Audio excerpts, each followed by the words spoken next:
And welcome. This is GameBreakers. I'm Thomas. I'm here with Allison, David, and Diamond. And we are continuing A Bard's Tale. God, what episode are we on? Like 18 or 19 or something? It's 18. So, the continuing adventures.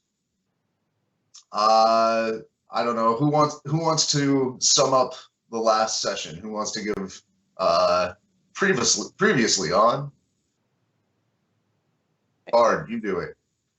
Yeah, that's the general inclination, I think. Yeah. The storyteller, go. Well, oh my goodness, last session we ended up sort of in the middle of a goblin war raid party and killed some goblins and didn't kill Stan and got out, partially because Sugarloaf found us a way through the side entry and got Pervious with us, and then we're on a narrow bridge and we heard noises and had to investigate. And there was justice. For justice. Because Stan heroes. was gonna jump anyway, so I might as well make it easy. Otog, a tentacles, A tube?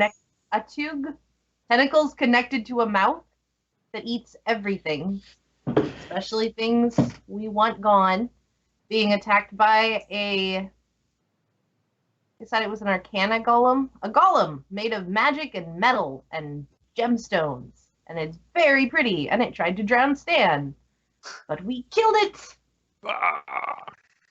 and then came back up to the library. Hooray for us. You also forgot the part where we hauled a bunch of loot up from the sewers on the back of a giant crab, I feel like. That's true. That was very important. We were pulling really hard. And then I can't write things down when I'm supposed to. So Struana sincerely impressed a major person in her field whose name I cannot remember because I didn't write it down and it was the end of the night and I'm good at this. Harridan Wilderblank. Thank you. Harridan? Harridan. An old halfling bard. Old.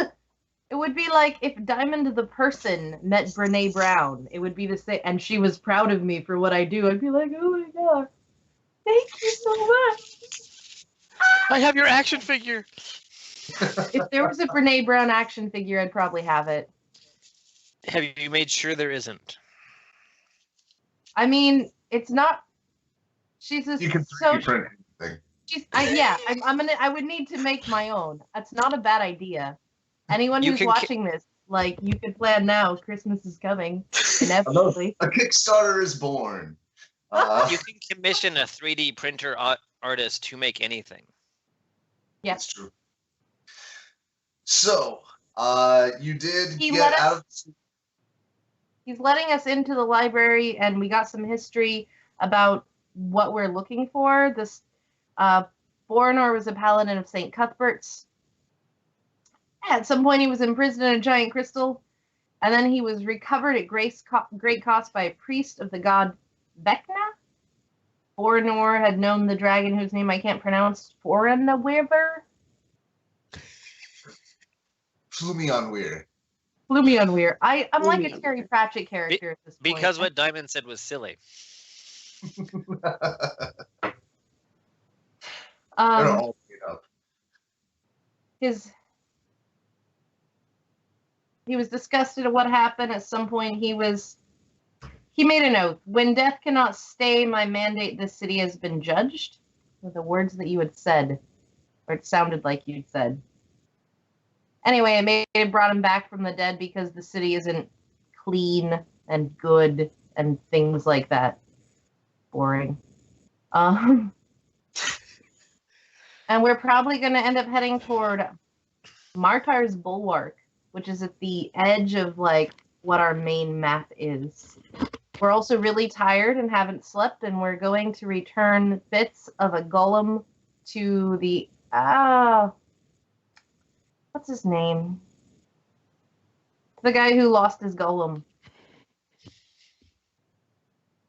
Frodo. That person, yes. Arvin Durmok. Oh yeah. You should really consider writing these names down for us. For me. For you. I've considered it and dismissed it. It was way too much fun hearing you slaughter Sawagan for 3 weeks. Figuratively and literally. This is totally at like Pratchett character level of absurdity, and I really am trying, and I just keep screwing it up. It's great. That's what like sells the it. bard that can never remember the name. It's great. The Oh, tall God. guy with the face.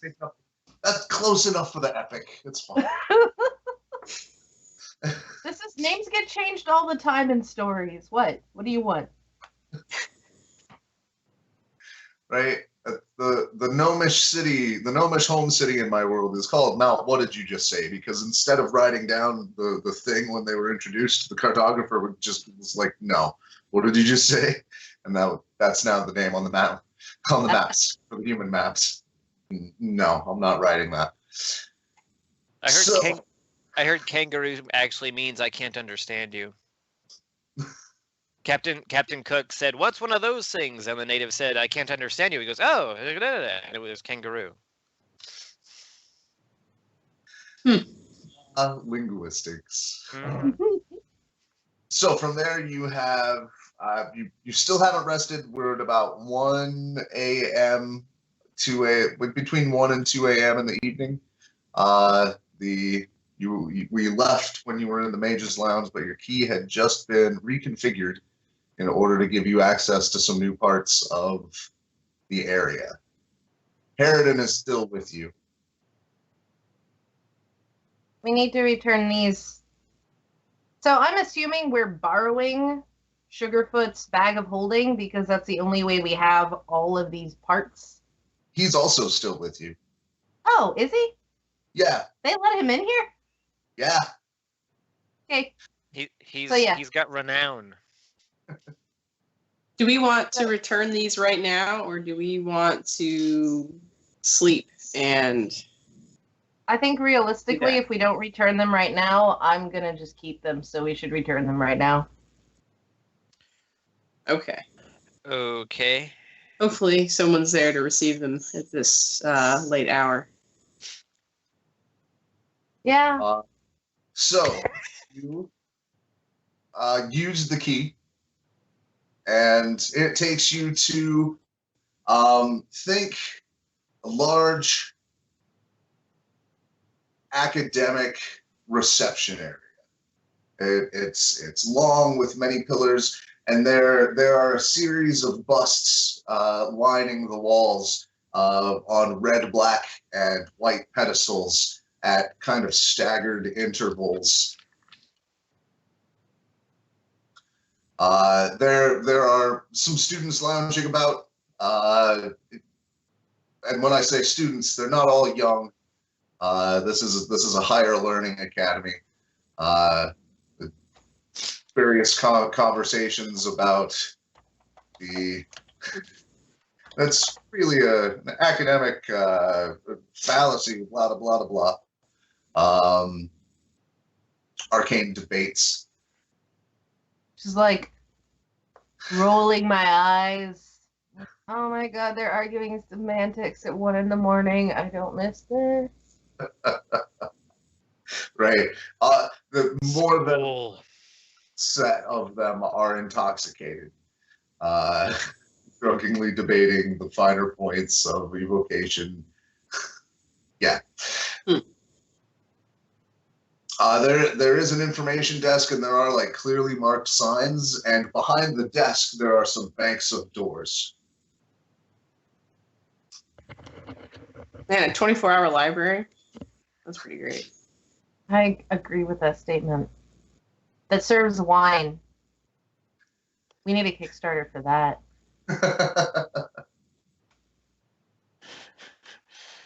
Are you literate and alcoholic? Yes.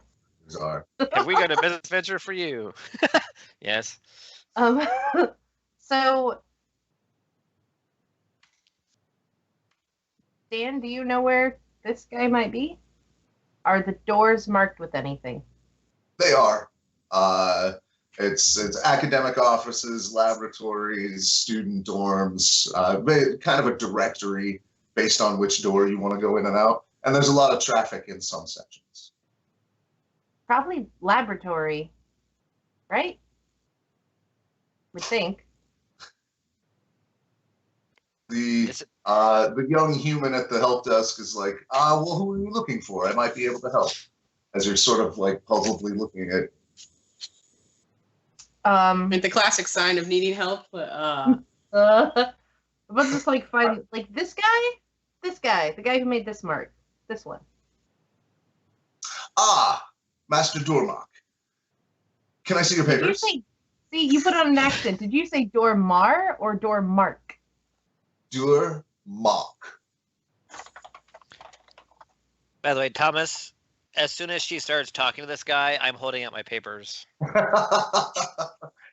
Any pleasant greeting is immediately followed by. I know how the system works. I'm just. I'm gonna wait for them to ask every time, just because I. She does. I'm polite about it. I'm just ready. Yep. As you're showing it, oh yeah, Master Dormark. May I see your papers? Oh, thank you. Sir Stan Smith, the Sir Stan Smith. Oh my. Yeah. You should give him a signature, Stan. And she quickly, adds a sheaf of paper into your stack now of paperwork. And Stan, this is only this year's first quarter that you're holding right now. You have boxes of filed paperwork, 5 and 7 years back. I think we need to initiate the Paperwork Reduction Act. My favorite part of the Paperwork Reduction Act is the additional paper they need to put on every piece of paper at the Social Security Administration to explain that it's part of the Paperwork Reduction Act. I wish I was exaggerating. The application for a Social Security card is 1 page. The paperwork on how to fill it out and what to write in different spots and how it meets the Paperwork Reduction Act is 5 additional pages. That's amazing. Yeah. Because we do everything perfectly. You should see an SSI application. It's like 90. All right, so she finishes checking the paperwork. Says, yes. Is he expecting you? Not entirely, but this is his and we need to return it. Oh, all right. He's been looking for it. Yes. I see that you're not students. This is a library matter. I see. So we'll just head right this way. She could see in your paperwork while you were here. It's she points to the laboratory doors. Paperwork tells a story, Bard. It's just a much more boring story. I mean, I don't like stretching that far for the story. I like yours better. Thank you. Aw. She points over to the laboratory door, and your key fits right in it. Yay. The door opens into a massive Gothic style laboratory. I mean, full on like electricity zinging up wires, the whole 9 yards. And hanging on the walls are pieces like the ones in your bag, molded in various different shapes. Weapons, weaponized limbs, and various different shapes and sizes of torso plates. The place is lit mostly by the light of smelting forges that are tended to by small clockwork homunculi, just turning cranks and sending out streams of metal in the directions they're supposed to go. We're in the clockwork level.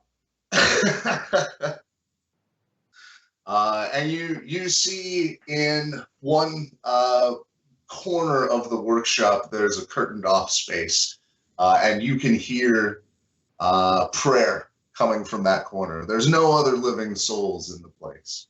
There's a desk you pass by after the door, and a little clockwork automaton jumps up and runs over to you. It's about waist high to you all, and says, "Welcome. How can I help you?" We are trying to return these pieces of the golem to your master. Excellent. May I see your paper? CliqClaq can barely move. He's too busy drooling. Do I have to? The arm attachment on this golem is a speed stamper. So it's be like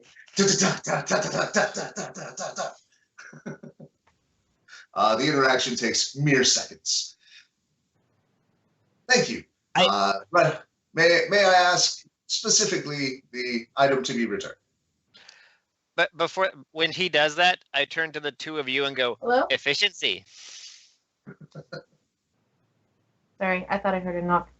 A golem? Parts. I believe you've been looking for it. Oh. May I see one to identify it? And the one with the mark, the maker's mark on it. Shoe. Oh no. Well, I'll fetch the master. And its little legs shift into wheels and it clockworks away. To that section in the back. Out from that section after a few moments, the curtain whips open. Like, what have you done? He storms over to you. He's kind of a fat, dumpy dwarf. He's got large spectacles. His beard is not well tended. You can see his hair is mostly unkempt, burnt in patches. He wears very, very simple, tight black robes. Doesn't none of that loose fabric for a craftsman. That's a good way to lose a hand. Yeah.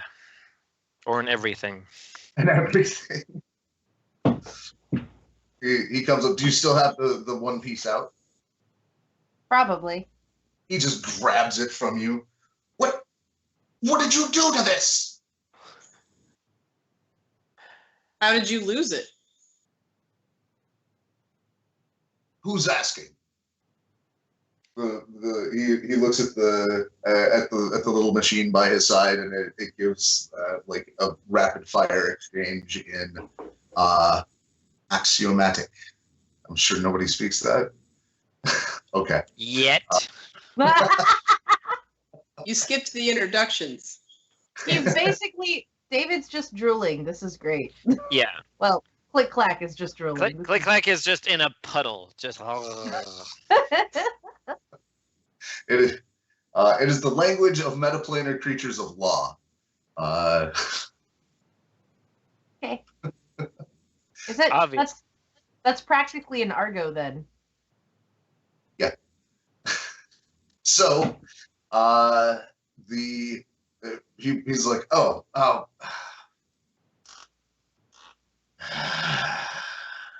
He starts to like gets openly sad. You get the sense that this is not a person who hides his emotions well. Very mercurial.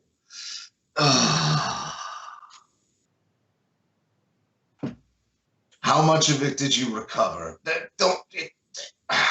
Come this way and start at the beginning.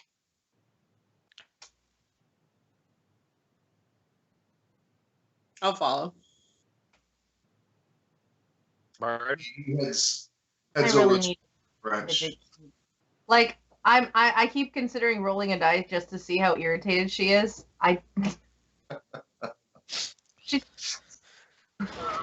So he takes you to a workbench where you can see a cast mold clearly that you clearly recognize as the thing that drags stand underwater.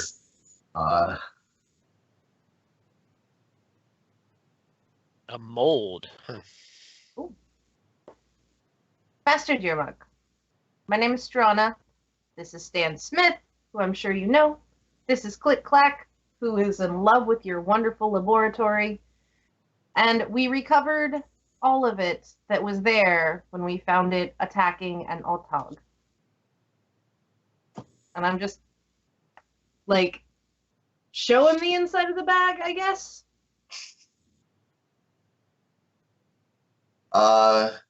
He's like, may I? Takes the bag from you and begins to empty it and set them like in very specific orders. Yeah. I figured dumping it would probably not go over. Like, well, this is all of it.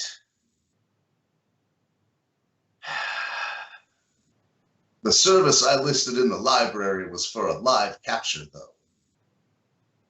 We only accidentally did this service. I understand.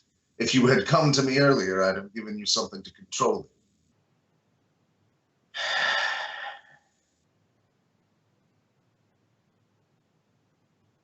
Well, I can give you no approval to the library until it's functional. I assume you'll help. Yes. What kind of help do you need? He looks at the three of you and he's like, points at the gnome. You'll do. Oh, good. Very diplomatic of you. Well, Points at Stan. You'd just be in the way. And he looks at Struana, and I get the sense that you don't like me. I don't care So- one way or the other. I'm just very tired. So, with the extended aid of this young craftsman here, well, once it's functional, you'll get your service. And you'll have fun. Already looking at like it's definitely a dwarven workshop. It's like the tools are very, very sensible, all laid out in very specific orders. You know, the tools only all do one thing, which is very dwarven. yeah. Not as efficient as it could be.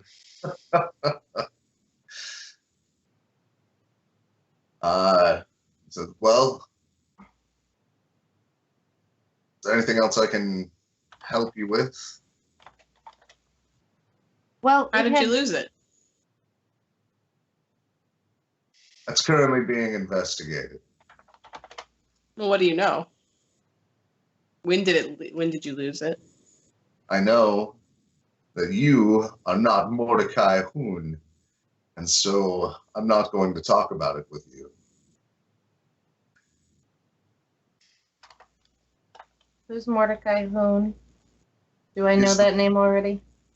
He's the provost, and you have met Okay, him. thank you. He was the person that did your questioning when you came through. Got it.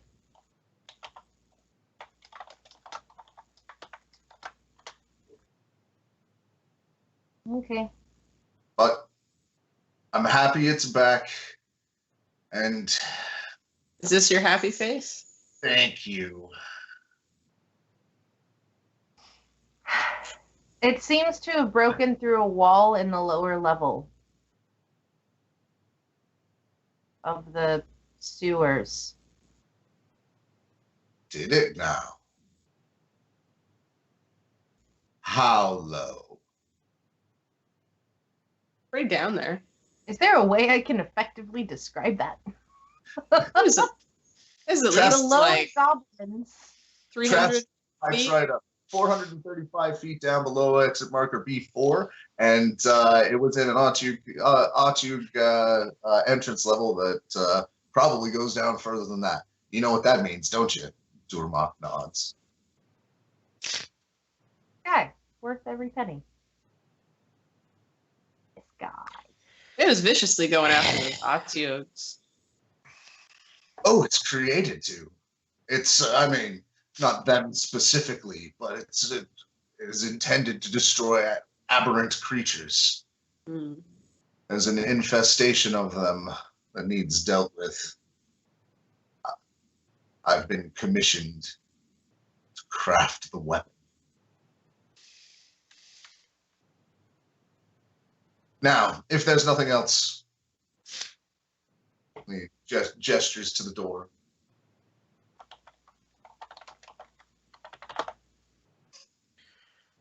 Stan will give him a respectful handshake if he accepts it. He will. And I'm his just papers. gonna go with slight bow. Okay. So am I staying to help him or coming back later? As I understand it, you've had a long night. You're no golem. You have the weakness of need for rest. So indulge in it until sunrise, and I'll see you at 7 a.m. sharp.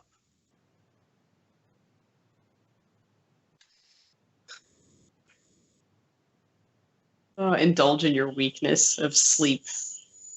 Yeah. I like the weakness of And as you sleep. walk out, he's sort I'm a fan of the weakness of sleep and dreams.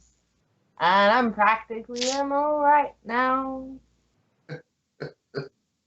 as you walk out, he's like, you know, like giving a loving caress, like just sort of, you'll be fine. We can fix this. You'll be fine. You're gonna have a great time in there, CliqClaq. I really think you are. That guy's kind of weird. He's pretty intense. I mean, this is us saying that, though, so... Me saying that.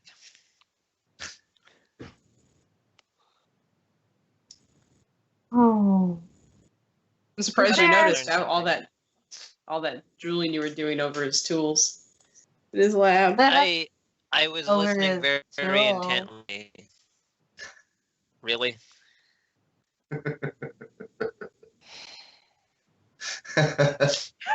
Trapsbringer says, "It's a good time as any to part ways, folks. You know where to find me. My payout cut will be at the Tax Guild, and the library will let me know if I have any services. You know where to find Thank you me." sincerely.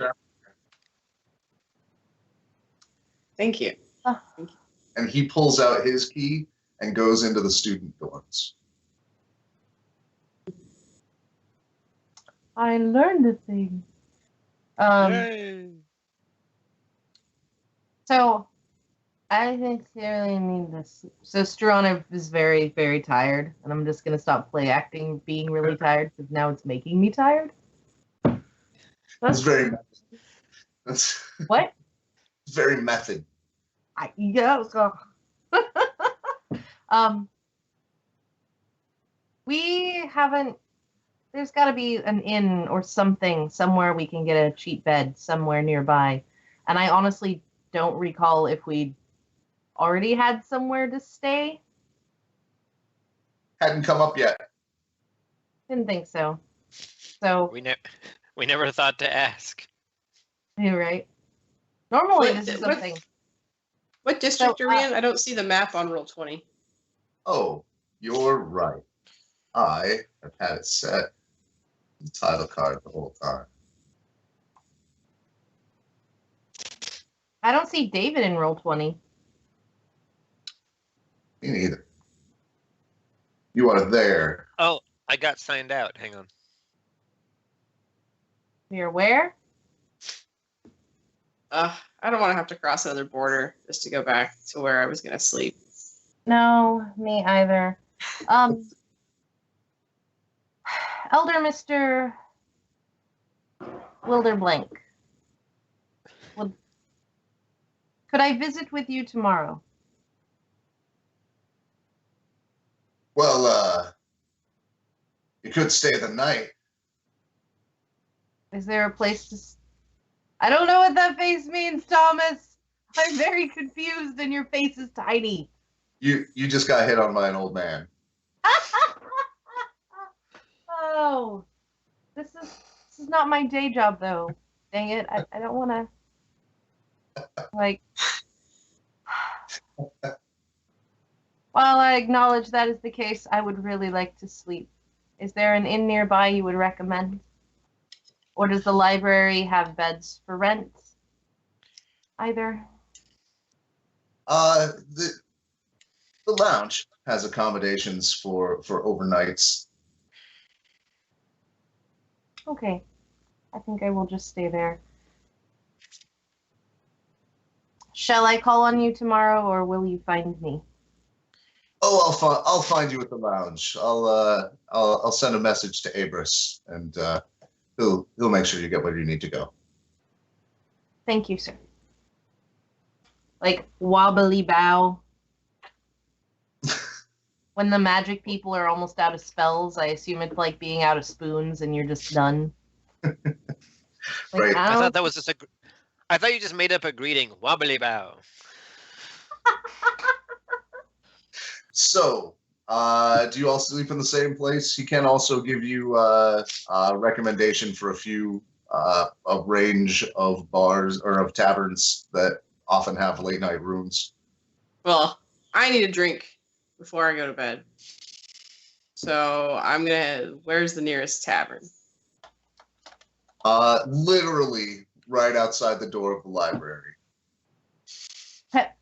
I'm gonna actually try to find a place that has like a nightlight and write down some of these like last crazy things that have happened, the Bard book version and the Friends version, and like, all right, gotta do Bard book first because it can't be that silly. But it's sometimes easier to type when you're tired versus anyway. Mm-hmm. It's a different skill set, brain. Okay. And where do you sleep? CliqClaq? We were given a room, yes. I heard that. Yeah, Right. the mage's lobby essentially has concierge service for some kind of modest rooms. I go right up to a room and go right to bed. Okay. Yeah. I don't like functioning with a tired brain, so I fix that as soon as I can. Makes perfect sense. Mm-hmm. So, and that is that. You finally get to rest for the evening. Are you attuning to your new magic items? Okay. Not in the evening. Okay. So Diamond, I need you to roll 4d10. You do not sleep well. You are racked by one is it would be tough to figure whether they are visions or nightmarish visions. Clear pictures and moments from the future. Stan fighting demons and getting crushed. CliqClaq going down to a wave of toxic water. Whole scenarios playing out over and over and over, where you and your friends and strangers that you don't know and sometimes whole sections of the city are completely decimated. So like normal, just compact. Yeah, but every time there's the voice that sounds exactly like the voice of the wand that says, failure is not an option. Failure is not an option. Failure is not an option. Every phase of the dream where it passes and climaxes at awful. Failure is not an option. I like yell at the stick when I wake up, like, failure will be an option if you don't let me sleep. Do you understand? Oh, don't worry. It only happens once. And you need to. Did you roll me 4d10? I did. I got 25. Take 25 damage. You wake up with 25 damage. So I wake up with 25 damage in addition to what I already had? Well, the long rest healed you, and then you start the day 25 down. It didn't Okay, murder thank you in your sleep. That would be terrible. Right, that was that. Hence my question.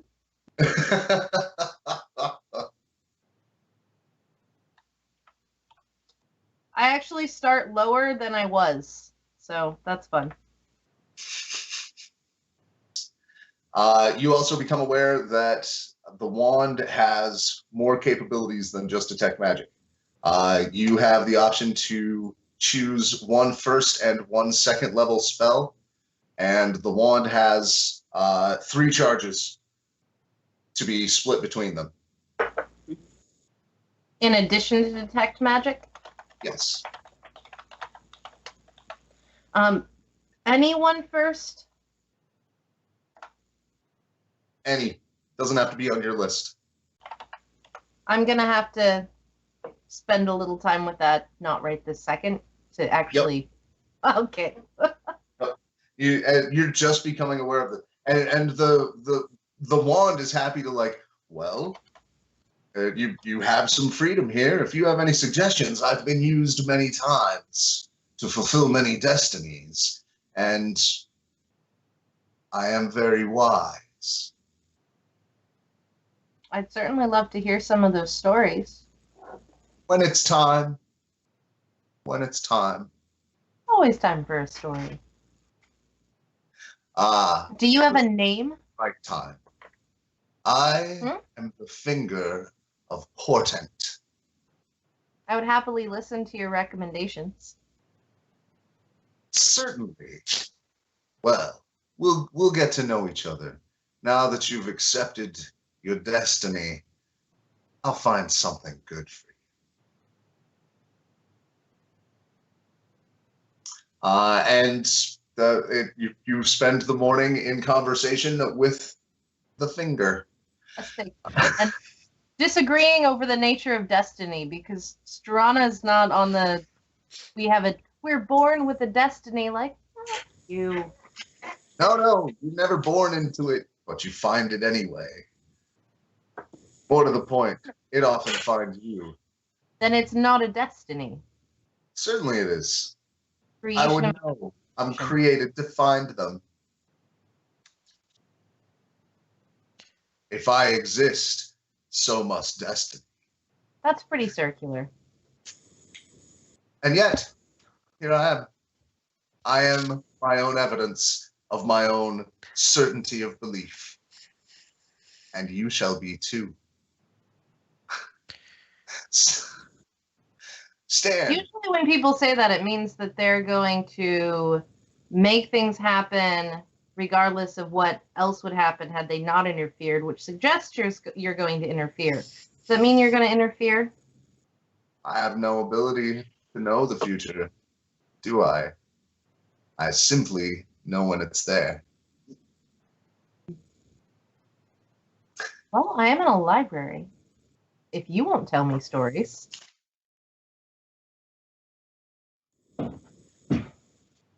Oh, they'll come. ... Stan, you are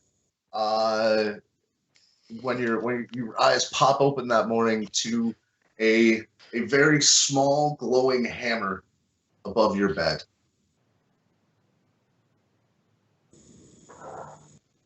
Oh, that's unusual. It's So it's above me? yeah, it's and you've seen these before. These are often used by the church to communicate messages. It's a summoned archon. It's the weakest of the celestial servants. Do I grab it to activate it? You could. Once it sees you, it gives a little ping like an anvil sound. It hits you in the head. Very soothing. And then you see there's a scroll basically levitating in front of it, and it drops it down. The scroll is from the Elders' Council of the temple. Okay. And they're letting you know their determination on the matter you brought to their attention. And it is to wait. Mm. The situation may develop over months or years. This is the moment where we will begin to prepare. Thank you for letting us know. Your service to the church, as always, is noble and valiant. You're majestic as fuck. We love you. And so they're talking about the problem in the north, right? The whole thing with Boronor. Boronor. The thing that was brought up. Mm-hmm. I don't know why we need to wait. We already have hammers. Dwarves are big into defense. Well, I'm not a dwarf. I don't claim to understand it. Social mindset. That's Stan speaking more than me, even though it's kind of like a player thing to say. Yep. You also, when you were brought breakfast that morning, in the bottom of the cup, your cup of tea, booze tea probably, there's a message. Ooze tea? Are you saying they make... Oh. I were saying they made tea out of oozes. I'm like, wait, we need to stop. Not above ground. That's a kobold recipe. But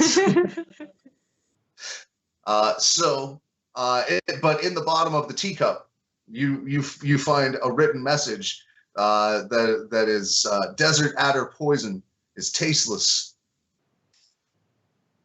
odorless, and kills in 6 to 10 seconds. It wasn't in your cup, but it could have been.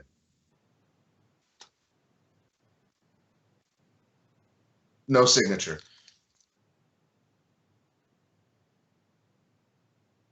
I feel like a card under the door is going out of style. So this is curious. This person really is trying to, whoever this is really wants under my skin, get into my personal space, the bottoms of my cups. I don't like it. He smashes the cup. It reforms back on the plate. Library dishware. He knocks the whole thing over then just to see if it fixes itself. Yeah, the tray and all the pieces of plate all like scutter over to the door and just.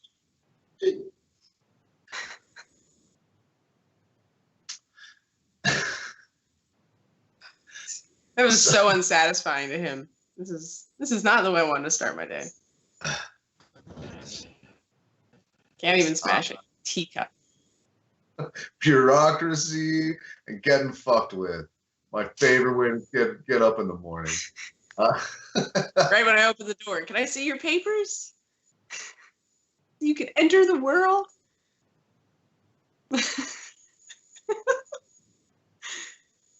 Oh, don't tempt me.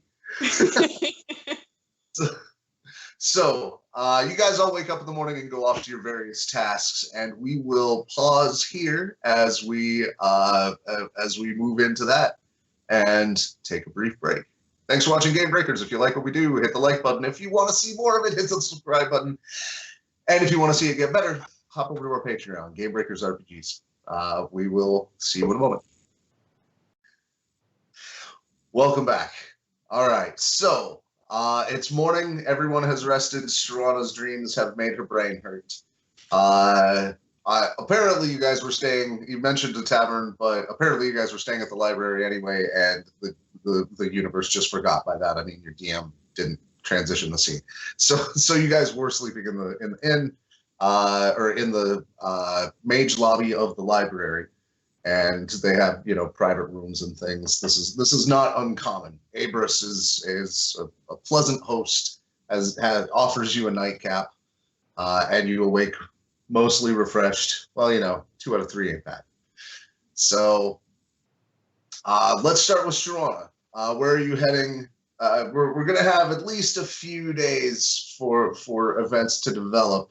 What do you do during that time?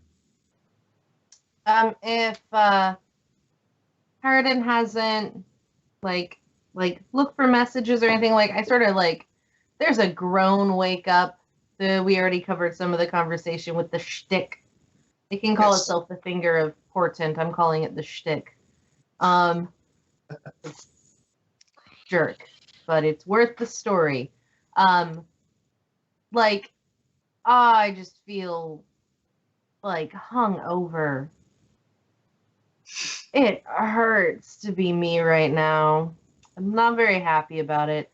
So I'm going to go try and find myself some food, maybe a healing potion or some Tylenol. Abris has several dwarven hangover remedies, most of them alcoholic. Sounds like a good idea. I mean, it's a little bit good idea. Right.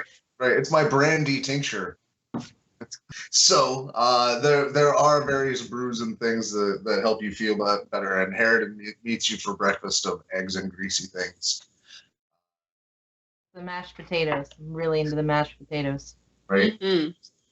And he's like, I assume you all join him for breakfast. You take meals together. He gives you each. He just kind of grabs the table and pulls out a key for each of you. It's there. Now you're not all stuck together.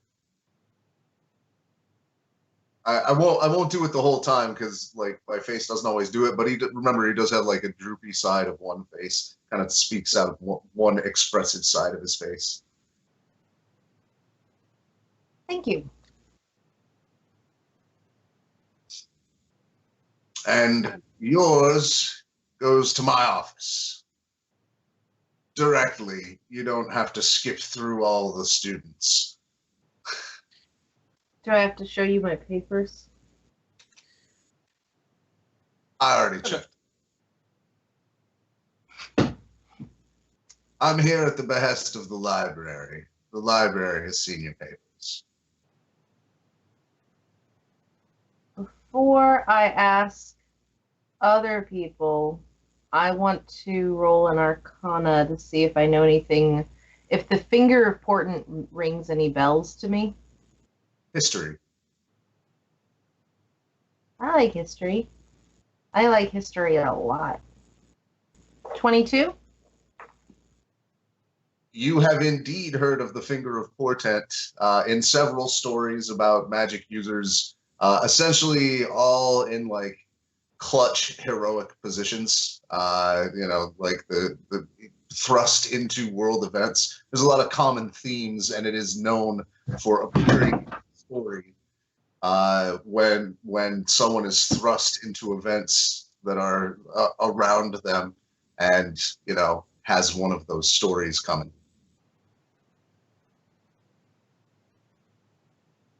Ooh. Oh. Not always happy stories. Destiny is a really boring story, but the stuff that happens in it is not so bad. I just think Destiny is a lazy tool. Well, the voice from your pocket, well, don't let her hear you say that.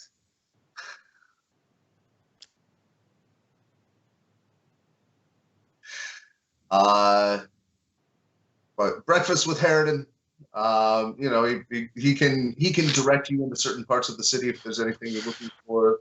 If you guys have any questions about he is very, very intimately acquainted with the area.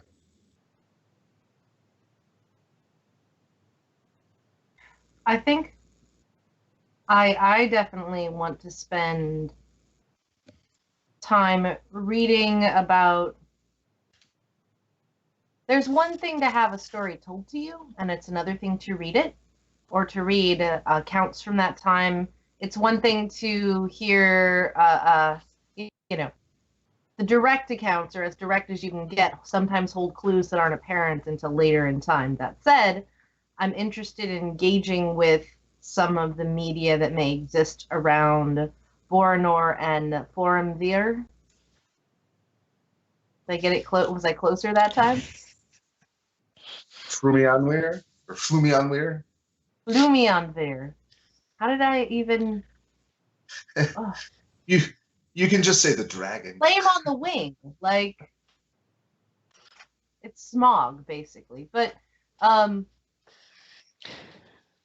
start listing smog's titles and all like that. But reading, if I can find accounts from those times, people who were there, anything written themselves, that's what I want to be engaging with initially. Every intention of walking you through the collection that the library has deemed fit to give you access to.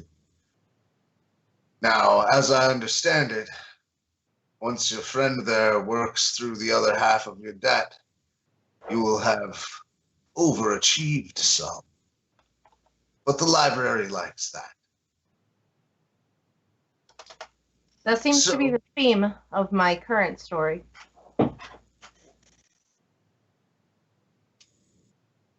So, we'll spend our days sifting through accounts. I can give you what parts I lived through as personal account. And there are some at this academy of greatly advanced age. May have more to add. We may need to entice them, although at least one is already friendly to you, based on the service you performed to the White Tower, kind of on accident, the way I hear it.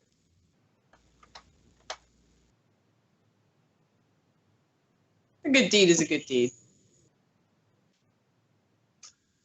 And she respects that. That is Daru Tambermoil. She is the first magister of the White Tower of the library. The Academy of Agravivan. Couldn't have been the White Gold Tower. Could have been the White Gold Tower. Missed an opportunity there. He looks at you, CliqClaq, and says, "Sorry to cut off all the fun."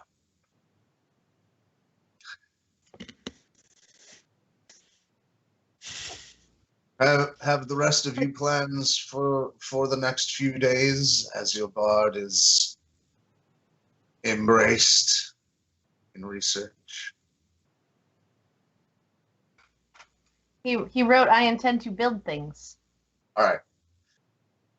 So he tells you a little bit about Arvin Durmach, the person who you'll be working with. As you've noticed, he's an eccentric. He has a deep love of objects that is not mirrored in his feelings toward people. But he's very competent. And his tools are superb. Rudimentary but extensive.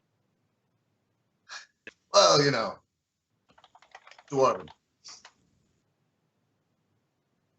What do I tell him in regards to what?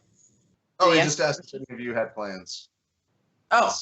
He's offering to help you through the city. I had no specific plans. I was going to celebrate a victory with drink. Maybe women. I don't know. Well, I can give you a few recommendations of taverns nearby. the scribe's respite is not as restful as the sign would suggest, I might stop there first. I am going to roll a performance check to write a few couplets for Stan to use as pickup lines. I'll accept it. Okay. 24. And with my charisma, I feel like it's some good odds for me. Right, that'll at least give Yeah. you advantage. Yeah. Giving you sent a him well-armed out into the library meat market, into the college bar grist mill. It's like you're here. No, they'll love this. Trust me. This one. I'm a good wingman. I'll memorize. I can memorize these.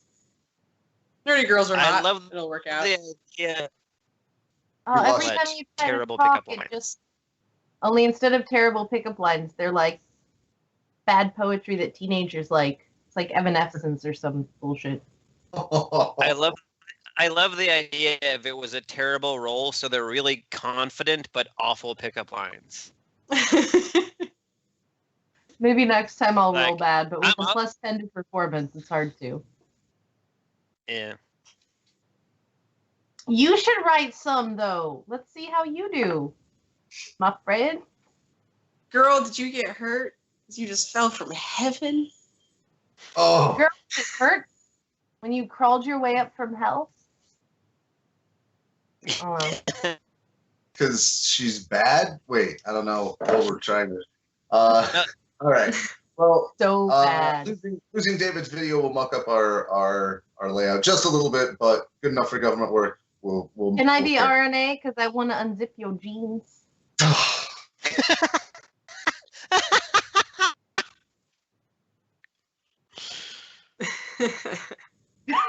Moving on. Leave your Just favorite from pickup heaven line in the That comments. direction. So yeah, right. Leave Stan's best pickup line in the comment section. There you go. So I hear you have a vagina. Want to see Warhammer? What's that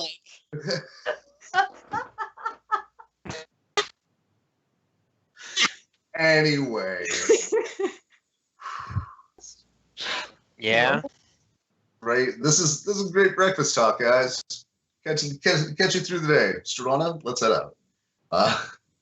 And Harridan takes you through the door after breakfast. So we'll start with Struana. The team's kind of all doing their thing. Struana, you head with Harridan. The key that he uses takes you directly into a massive circular book room. It is in the Dwarven style. It's laid out with the Dwarven alphabet. It's customized for your use. Everything is exactly the right height.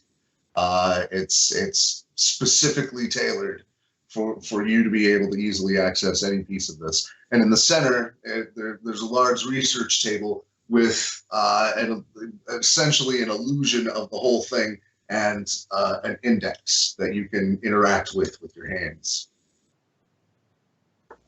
So you gave me a science fiction setting, basically. That's fantastic. I'm excited. I'm on the holodeck. So in cut. But essentially, like it's a little Minority Report. You saw something similar in the airship navigation room.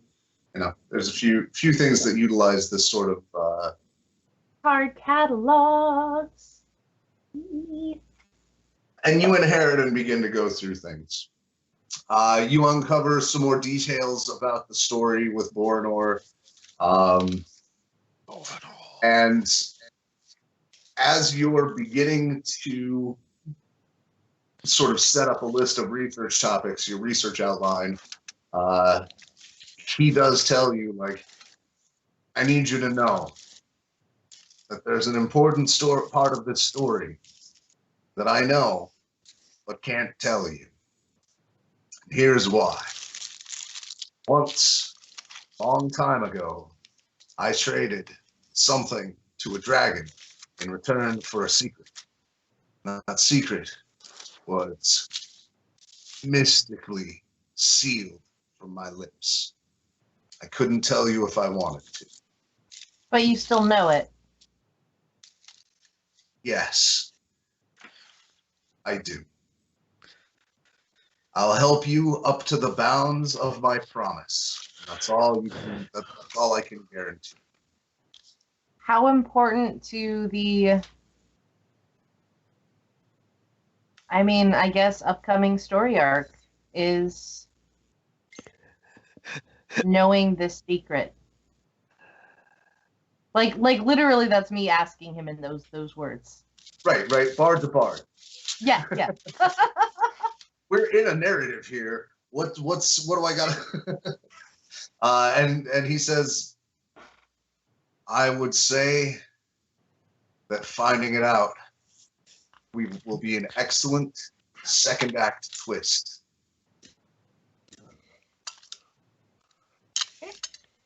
Knowing that, I'm gonna keep my eye out for any sort of potential things in the stories, in the things that I'm reading. Look very closely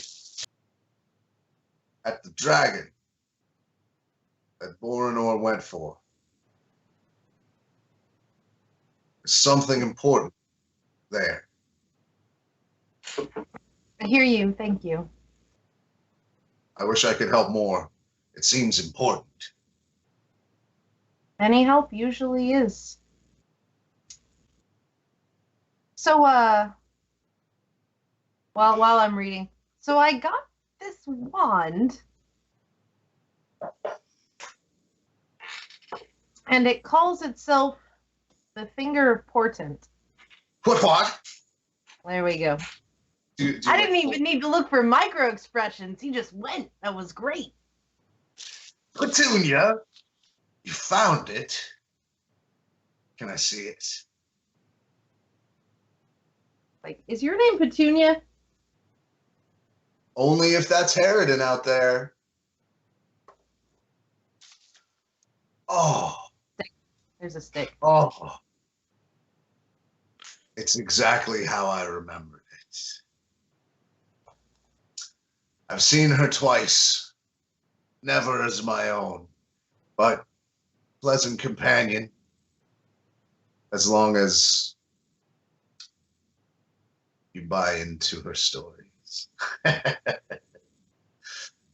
And if the wand makes a sound like as though it were blushing, like, oh.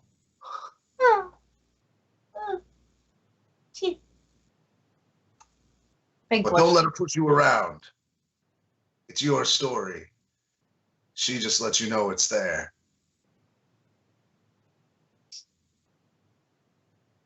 The wand pipes up. Oh, Harridan, that's enough. She doesn't get all the secrets up front. You know how this works. Yeah.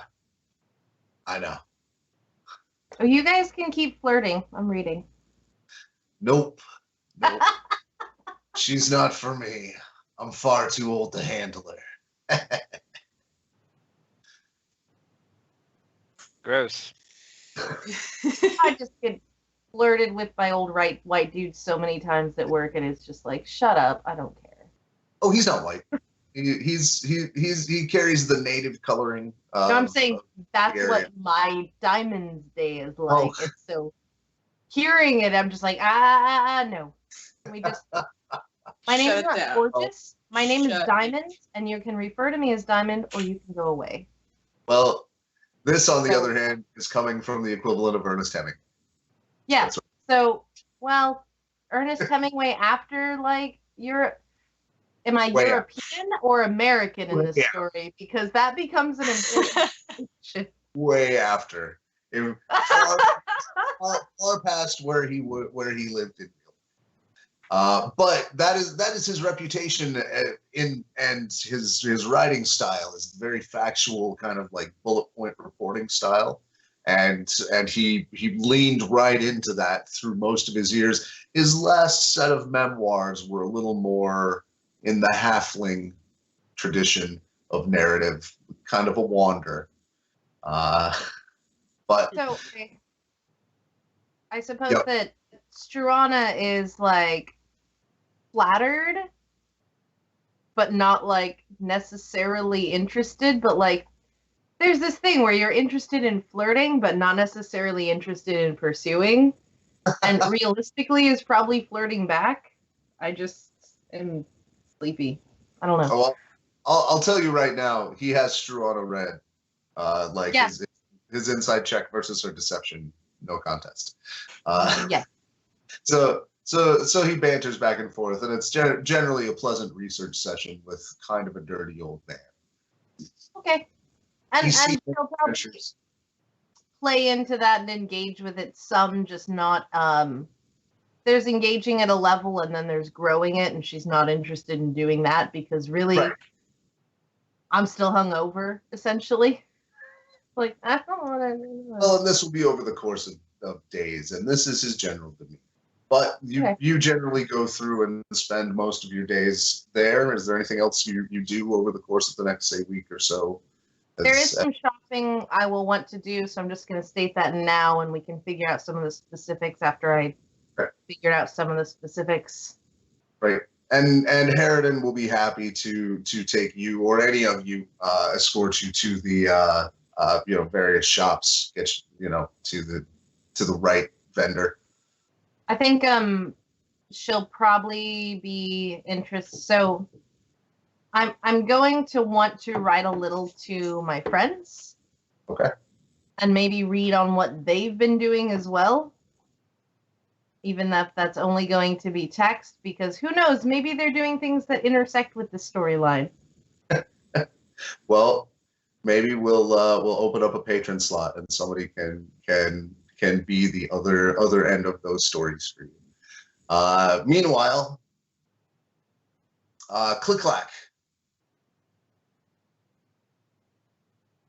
You're still with us, Yes, right? sir. Yes. Hi. So you spend your time crafting. You intend to build things, and you are given the opportunity and do so. Durmok is basically dismissive of you. He forgets oftentimes that you're really even there. He'll just give you an instruction once and expect you to just carry it out like a golem. But you're competent, and between the assists with him and the quality of the tools, you have plenty of time to also work on your own projects. You do get to watch this golem crafting, by the way, which is Okay. I mean, for a craftsman, it might be a little intoxicating. Like the way he mystically directs some of the portions of the amalgamation process. You get to watch all of those gems on the inside of the plate get reset, which is a very meticulous, very, very painstaking process. And you oftentimes hear him muttering like, well, at least most of it seemed to have been dispelled instead of bludgeoned out of you with that brute's hammer. Okay. He's very, very, like, almost fatherly to this thing. It's, and he has fully crafted and in ready to go, like, the other arm that hadn't been completed yet. And you help him install that. Very useful to climb up on the rivets. He's not a climber. Right. Give me some, I don't know, do you have tinker, forge? What kind of craft skills, tool proficiencies do you have? Tinkers. Okay. Yeah, that'll be useful there. Go ahead and give me a give me 3 tinker rolls. Okay. And remember that it's basically double proficiency because it's a craft roll, right? So proficiency craft and then proficiency tool. And that counts for instrument stuff and performance too, by the way, Strong. Sorry, what? I'll tell you when it's important. So this is the first time I've done a craft roll in 5e. So it's what am I rolling? Proficiency plus. It's your int bonus plus your tool proficiency. And there are some specific craft skills, if I remember right, that could get you proficiency again. But mostly it's your tool proficiencies. So tool plus int plus your dice. What dictates my tool proficiency? Is that just my proficiency bonus? Yeah, that's what. Yeah, it's all proficiency bonus. It's just whether or not you're proficient in the tools is whether or not you get the bonus. Okay, gotcha. Yep. 5th edition's nice. It's just yes or no. There's one bonus to everything. Do you get it? Yes? No? Okay. And it goes up as you level. First one's a 19, a 9, and a 21. Okay. Generally very helpful. You speed along the process. He gets to the point where he doesn't just ignore your existence. You seem to actually be growing on him a little bit. Like, oh, a living thing that's actually competent. Weird. I get that a lot.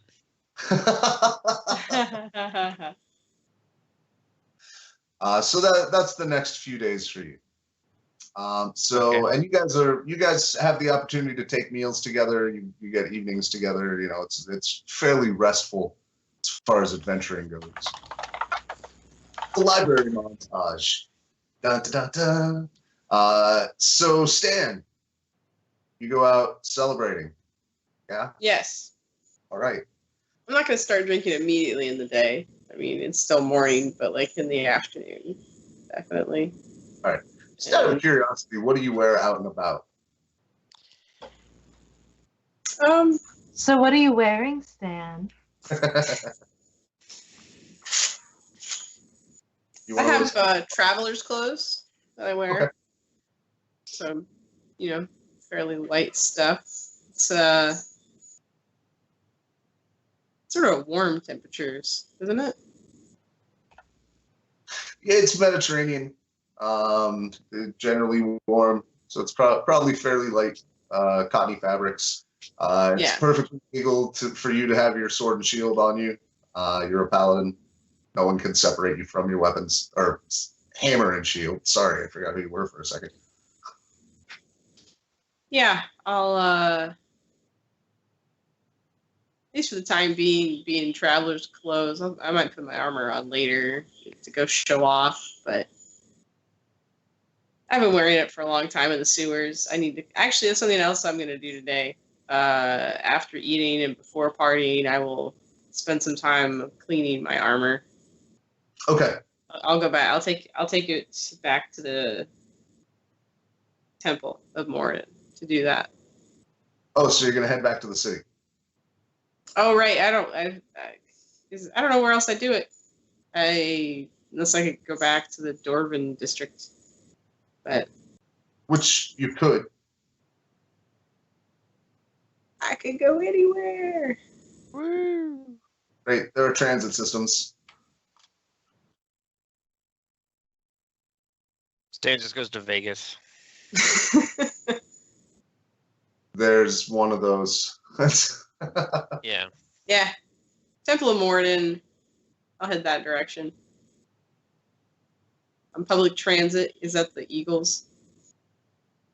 The Eagles are fast transit and a little pricey. It's five silver from here to there. It's just the next city over. How much money did we get in this last? It was like 8,000 silver? You got 1,756 silver. I'm flying an Eagle. That's what he's doing.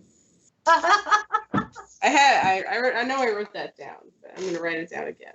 I have it on my adventure notes. I didn't just memorize that. You said, maybe is this at 1,756? That's right. Oh, you said, yeah. Okay, I did write it down. Correct. So yeah, I will take off. Did they charge us to sleep in the library? No, you have access. Okay. So I'm gonna take an eagle, have a dramatic entrance. Or All at least right. more dramatic by comparison. So as the sun is rising, Stan is flying to the east, towards the Dwarven city. Majestic as fuck. That's incredibly Tolkien, that image. Yeah. And Fade to black.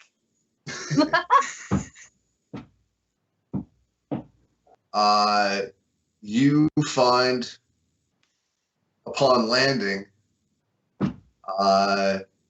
there is a little boy with a note, and he's holding up a sign that says Stan Smith. Did you at any point tell us about your poisoning?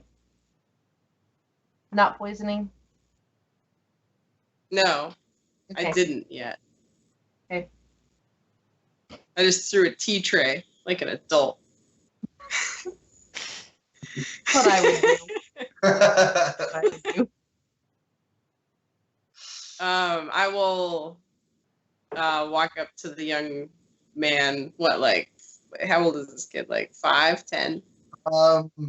Looks like a human tween, Okay. 10, 12-ish. Street urchin. Young man, I am Stan Smith. Do you have a message for me? 2 copper, sir.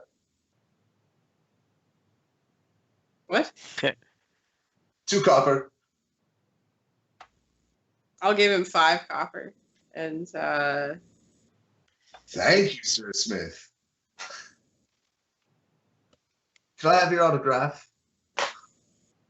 yeah, he'll I don't think I have anything cool to sign it. I'll just have like some paper. You just draw a little hammer. It's I can sign my name. But yeah, that'd be cool too. all right, and he scampers off. It'd be a fun way to prank the city. Just give a bunch of street urchins like giant growth potions, and bull strength and things like that. Anyway, I sincerely approve of the absurdity of this. Well, someday I'll make a children's crusade, but until then. So you've been handed the note. The kid skedaddles. I'm standing in the street. You're still in like the receiving area for like intercity travel. People are Yeah, lining their papers. I will not open it. I will tuck it in a pocket or some secure spot on my person and walk into the Temple of Morin before reading it. Hopefully, it wasn't look up or something. All right. So you head into the temple. It's not a very long walk. It's that giant cavern that is basically a temple compound. There's many temples like within Moradin's pantheon that share shrine and subspace. All right, I will once I'm inside and in a quiet spot, I will open the letter. Okay. It says, "Did you know that one of the most common assassin's tricks is to plant a magical sigil in a note to explode upon reading? This is not that note, but it could have been. No signature."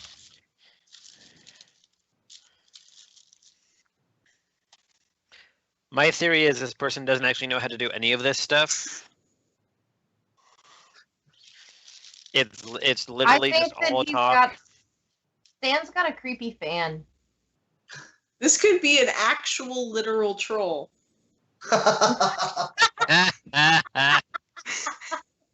Sending me threatening anonymous messages that are yeah. It's super passive aggressive. He hasn't called you a homo yet, so you know. Right? And he didn't start with There's still time. first. Actually, so, Or actually, yeah. all right. So you get some time at the temple. You center yourself. You grow into your levels. You seek any audiences? Do anything there? Train. Well, I with will- them. First, I'm gonna clean my armor and polish it, and that'll probably take a few hours to because all the sewer gunk and other things. Well, he prestidigitated all the crud off of you on the way out of the sewer. Your rogue, super prepared, took care of that. Yeah, but I mean, Didn't take the dents out. yeah, It's like Needs- bonsai for Stan. right. It needs to stand touch. Needs some stand touch. And I'll look at that shield. Okay. That's your pickup line.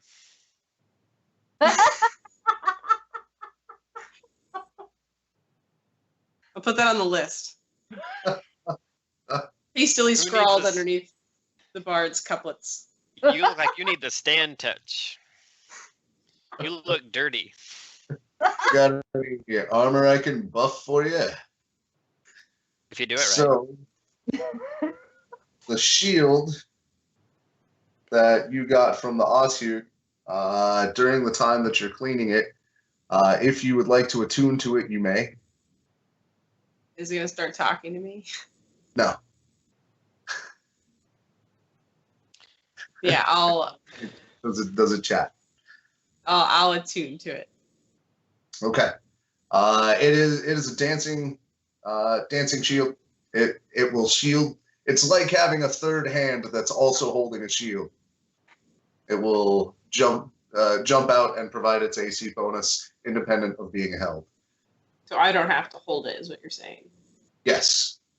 And it reveals its command word to you. Yeah, there's a Munchkin card like this. It's a super like I like it. genre item. It's Yeah. one of those like it's been around since forever. Nice. There's probably myths about it. It's probably older than D&D. Been around forever or longer. So anything else you do in the temple? You take the day to meditatively pray over your armor. Yeah, the other thing I'd like to do, if any of the Elder Council is available, They are. I would like to speak with them about the letter they sent me. Okay. You're shown in. They are all in conference, and their aides are all back behind them, like muttering and flittering about the room, and they're large, like 2 horseshoe-shaped circles around an anvil shrine. It's very ritualistic. A lot of dwarven hammers, and the way to end your speaking time is to rap with a small ritual hammer on the small anvil in front of you. Ding. So you're in the midst of that, and it's a lot of heavy back and forth in Dwarven, debating the nature of the preparations to come, what they should be doing, and as the room, the herald announces, Sir Stan Smith, living avatar of Moradin, is now in attendance. And everyone basically turns to acknowledge you. Some nod, and some are a little like, great. Greetings. One of these cowboys. You speak Dwarven, right? Yeah, Okay. I will walk up to one of the Elder Council that I know. I mean, I may know all of them, but someone that is more friendly. Yeah, there's a few. Anschluss Volkmach is the most, the one that's the warmest to you. He also heads up the Holy Dwarven Berserker units. What was the name on that? Anschluss Voltmark. From the family that owns the bank. Right? You're instantly familiar with that family name. Mm-hmm. I'd like to speak with you if you have a moment about this letter, and I'll pull out of my file apparatus the letter I received. Oh, yes. Indeed. Glowing hammer. How long are we to wait before we take action? This seems to be a matter of serious scale. It is. And that's why we must be circumspect. So we're told. The council has decided that the city will take no direct action, but prepare to defend and support any allies that we have standing treaties with. We are expecting a time of war to come to us. Not in a hurry to bring it.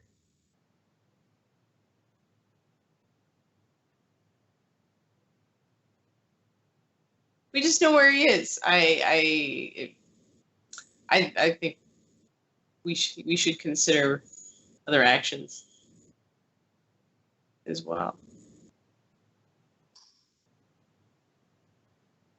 Hammers are more than just for mines, right? Well, there are those who agree with the sentiment, but we just don't know enough. You talk to too many scholars. Well, I understand you've been doing some research. Have you found out anything more?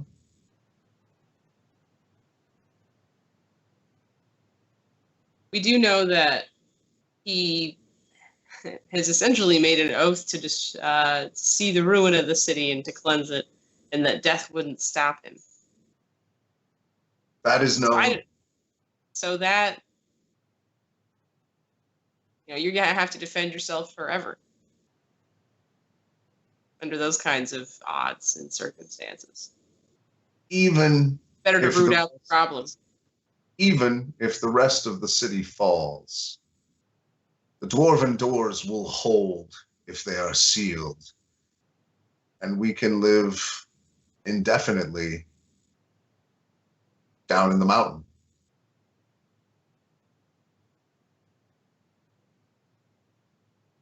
That doesn't seem like the scenario to shoot for. No, that is the worst case, but we must be prepared even for that. We'll support our allies. Suspend hostilities where it's appropriate. And so, interrupting him, he's going to step away and raise his voice so that everybody hears. And I'm going to make some sort of charisma check here. I think persuasion is what you're going to be going for if you have that trained. If not, it's just charisma. Yeah, it's just charisma. I don't have that trained. If I was trying to intimidate them, that would be a different tactic. Intimidate only has really short-term success. 19 total. So he's mad about this. He sort of impassioned says, aren't you called to action by what has taken place and what stands before us? You're just going to hide in the mountains? That's no honorable way. And he gets 19, whatever, a 19's worth of satisfaction. The opposition rolled an 8. Even their most eloquent debater cannot match your passion. and the entire attitude of the council sways from clearly we're just going to wait this out and give a little support to undecided, and they agree to table the item and meet individually, speak amongst themselves, and they will meet again in 1 week's time. I suppose that's progress on a bureaucratic scale. So it's stands satisfied with that. Right. When you go to sit back down next to Anschluss, he gives you the like, "Well done, Sir Smith. Well done. I'll lobby on your behalf. I have yet some allies in the council." I appreciate that. It's no time for good men to not be brave. Any details that you can provide may help my cause if I am to act on this. And of course, the will of the council, even though it is advised by the church, is only the temporal decisions of the city of Sartosbrant and its burghs. As a paladin, that is not the law you serve. And so you may be able to take some unilateral action, though not representing the city. Yeah. More will hear the cry. Well, he takes you out for the lunchtime prayer ritual mug. He should probably drink too much. I think that's where he's at. He's well rested, and he's had a victory, and also now another small victory, and getting them to not be such cowards. So he's probably going to overdo it. All right. Being his flaw and all. I will give you an inspiration point for leaning into your flaw. Yay. And at the end of your kind of binge, you end up in the John, like you do, in the piss trough.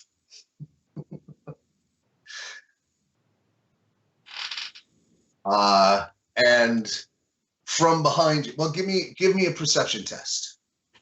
14.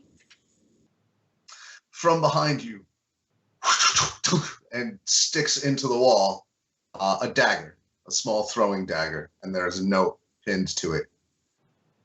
Piss I'm drunk. going to pull it out of the... I'm not even going to look at it. I'm going to pull it out immediately and turn around. Nothing. It says, "Piss drunk with your dick in your hand is really your most vulnerable time if someone were to want you dead. But today is not that day, and I do not. We shall speak soon." What kind of fucking rogue did you piss off? I mean, out of character. I still say God, I really got to remember to tell somebody about this. I still say it's a secret admirer. Right? There's totally that level of like super creepy, like, I'm watching you. This is Be very careful. Every step this is hey. Yeah. this is like the awkward loner that's gonna would steal the girl's dog to be the one that found her missing dog. Mm-hmm. Oh. Stan, what do you do? You can like What do you do for the next few days? The next few days. I'm gonna mute this and disappear for a minute.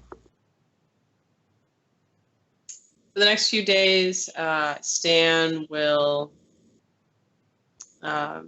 start going to other districts, to other parts of this metropolitan area, to talk to other folks about Gordon, potentially.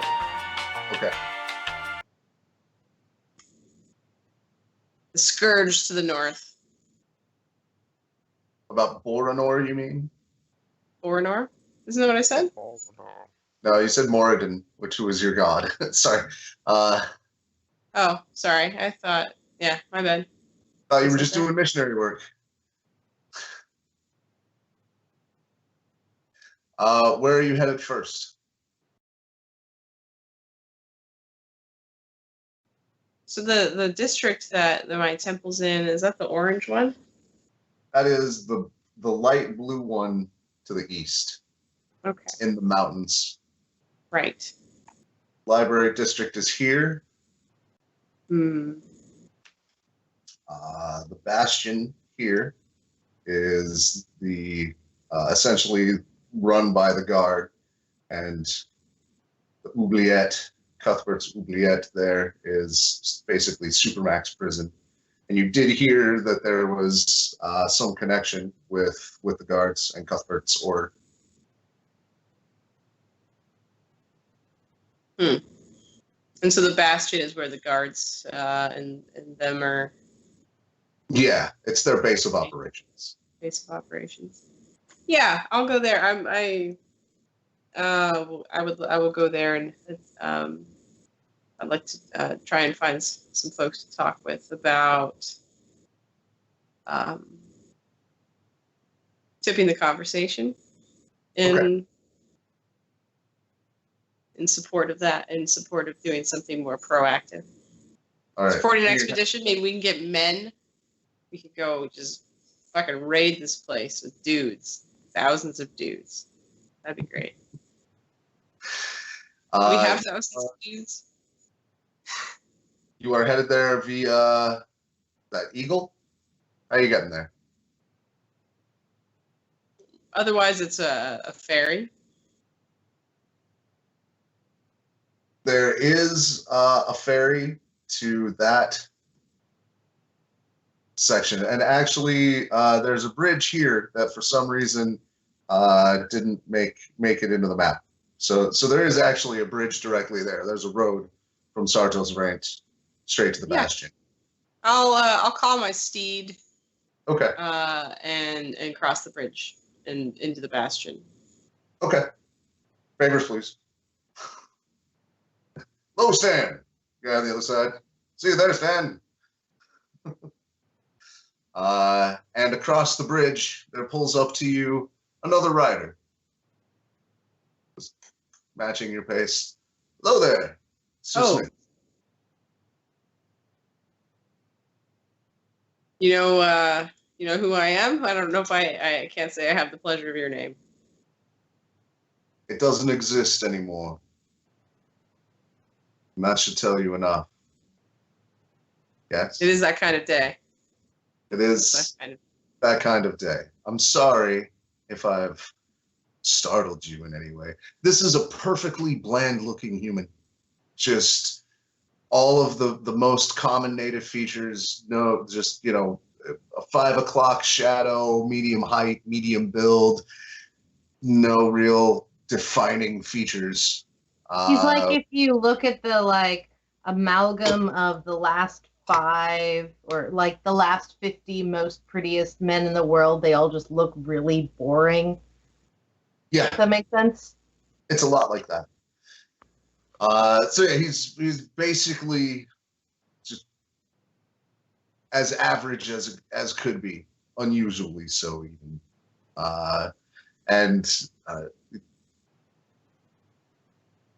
I owe you first an apology, and then an expression of gratitude.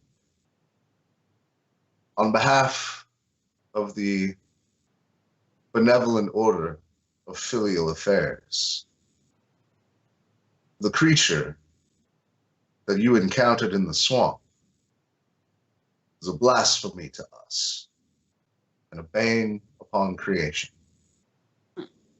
And we appreciate the service of terminating its existence. It is on that topic that I hope to speak with you. Do you have a moment? It's a really forced smile. This is what a smile is, right? And we're crossing, so we're crossing the bridge, sort of like horse by horse. Yeah, to the guard district, to the cop shop. Well, I will. I'll slightly slow the pace of the horse, so that it takes longer. And I do have. We seem to be traveling companions. I would over the bridge to the bastion. So what's your story?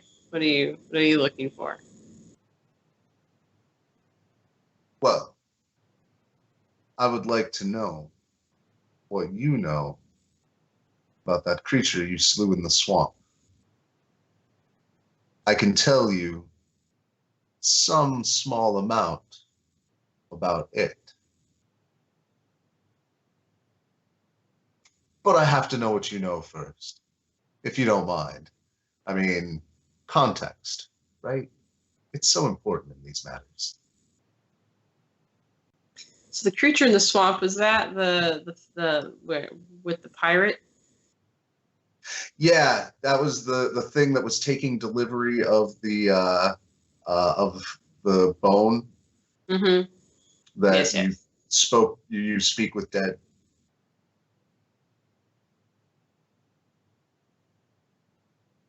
So you want to know about the creature in the swamp? Well, I would like very much to know more about it. so I don't know what you do know, but it seemed to be, what was it, a vampire? Undead? Of some sort. A white. White. Arranging for delivery of pickup and then delivery of a magical item. Hmm. For whom? Dealing with pirates. Which pirate, if you don't mind me asking? The one in the swamp. I don't know if I can't. I don't know if I wrote down his name. Masterson. With the tentacle. Go back through the videos and write down these things. So I've misplaced some of my notes.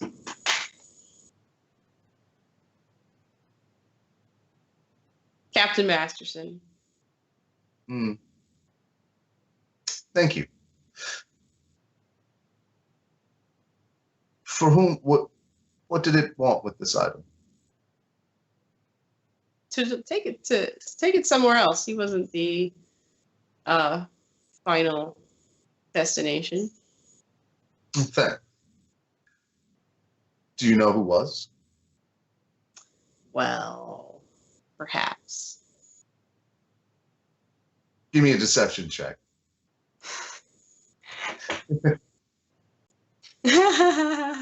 No, I got a 6 total. He just gives you that kind of like wink, nudge. Of course you, yes. Cagey, very good. Yes, being cagey, I see. Oh, we lost David briefly. We'll get him back soon, I hope. So he listens and sort of nods along. So, you know about Boranor, then? Oh, yes. Oh, yes. All right. We'll raise an Then- army against him if I have anything to say about it. Then in thanks for your service to the benevolent order of filial affairs, I will impart on you a secret. For us, that is the only currency that matters. When Boranor arose in the graveyard of Cuthbert's oubliette after his execution,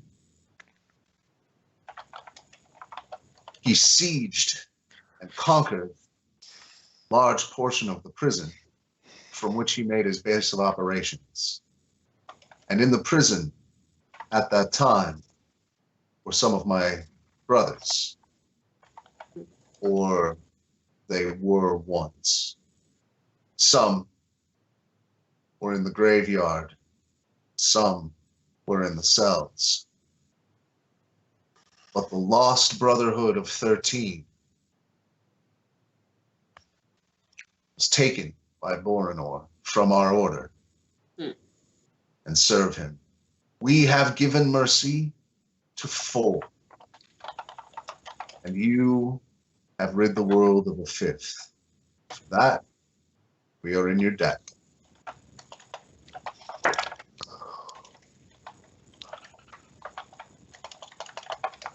You say there's 13 in total? There were once a dark quorum. They used our arts, our techniques, and yet twisted against the precepts of our order. We serve an important function in this city. I'm certain you don't look kindly on it, but understand that we keep the peace as much as the guard. And if more of these were to be dispatched, I mean, is there, a reward or some sort of, I don't know, do you guys have a quest? Are you a quest giver? He's an adventurer. I feel like that's actually that's an okay in character thing. But have you put out a quest? Have you put up a quest form for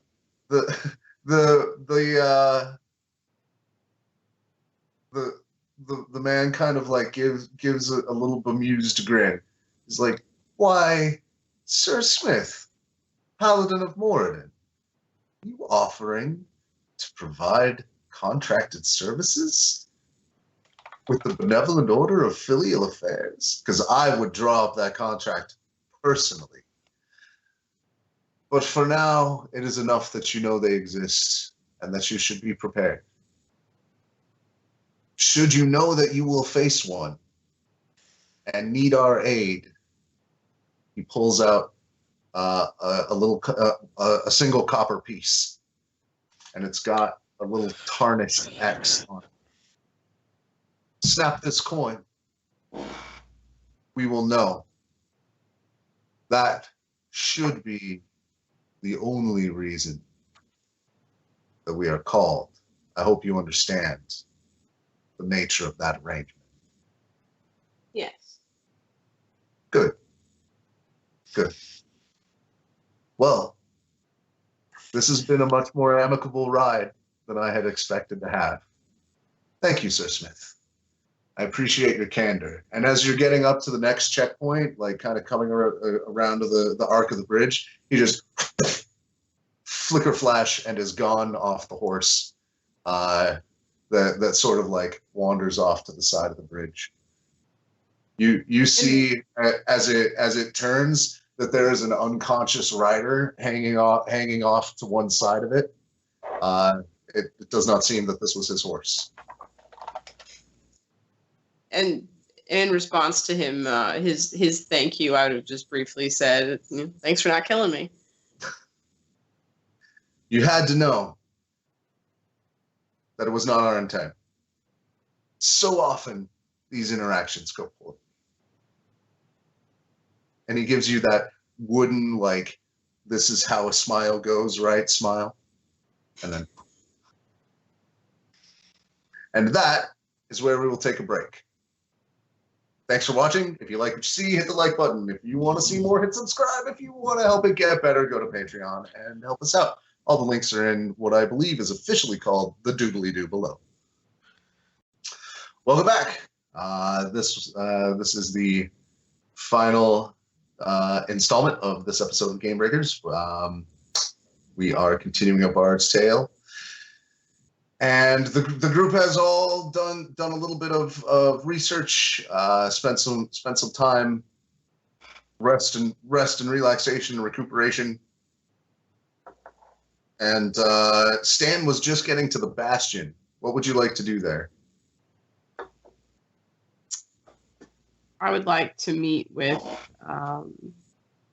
someone influential that I'm familiar with. Okay. What is the Bastion? Have we been here before in the game? You in character have almost certainly been here before. This is sort of like, Precinct 1. This is the administrative headquarters for the entire city's guard operation. Yeah, I'm not certain who to talk to specifically. Okay. Maybe he didn't think this through all the way. Maybe he's just a man of action. Well, you're as the guards at the checkpoint are looking through your papers. Say, what can we do for you today, Sir Smith?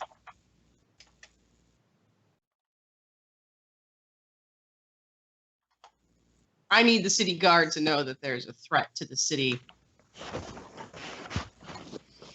So kind of looking through that impacts many folks, many districts. I need to talk with somebody about this. Wait here for 5 minutes, and then follow me. I'll take you directly to a Knight Commander. And he does. He calls over, and somebody comes over and covers his checkpoint. The lines are redirected. There's some grumbling. You're like, but I've been waiting. And you are taken directly. He mounts a horse, and you two ride through this. This is the most defensible place in the city. Giant sheer walls seem like they're carved from a single piece. There's no brick, no mortar, no separate pieces. It's nigh unclimbable. They go up for over 100 feet. And within it, there are battlements and various, a whole compound of squat, square military structures. And you are led to one of the larger buildings into an office where a very Spartan office.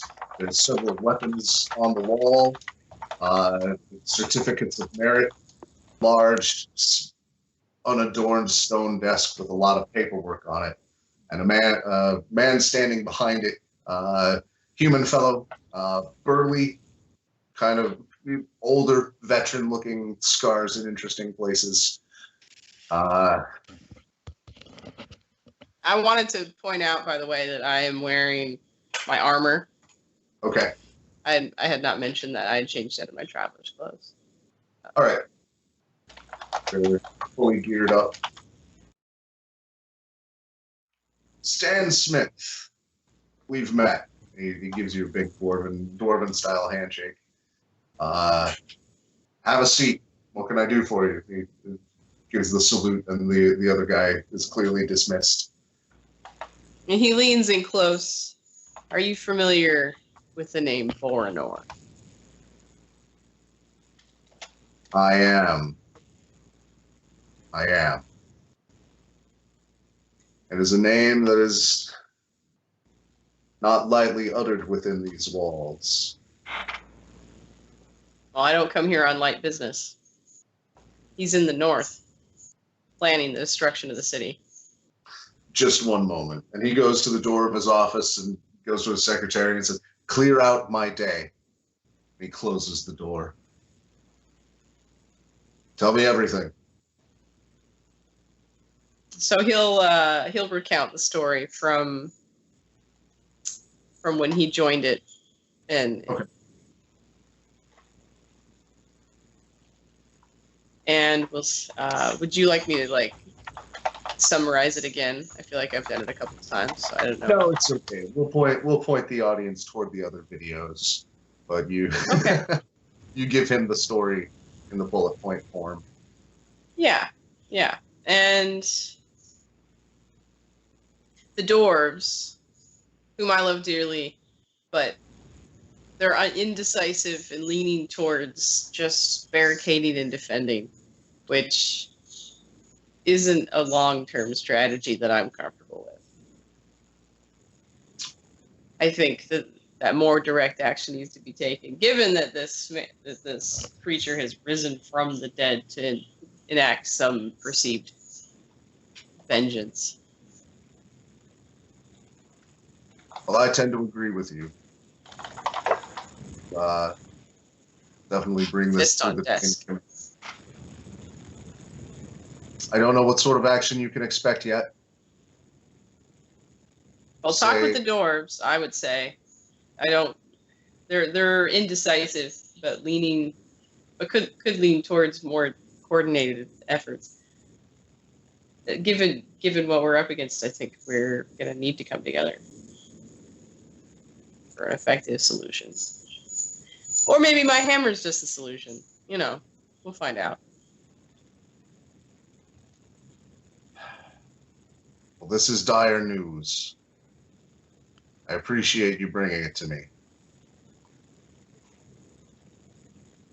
We'll give thought to how we can respond.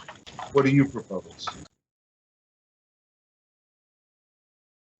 I think we should raid his territory, but we clearly need more information about it. I think a direct assault. That's such a Stan thing to say. Well, I can tell you that it is known that something is going on to the north. The old road.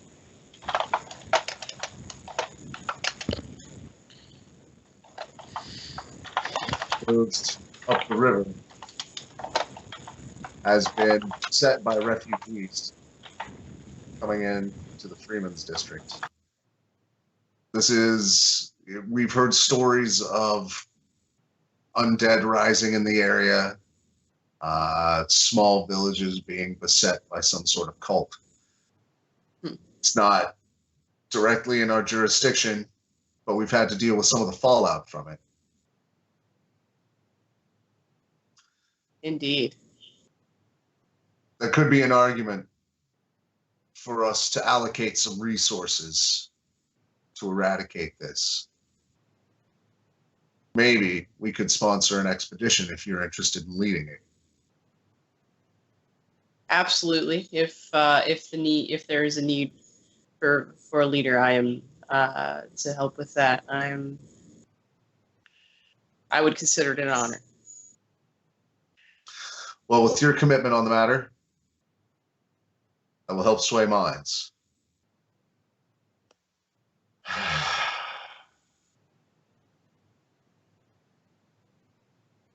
Do you know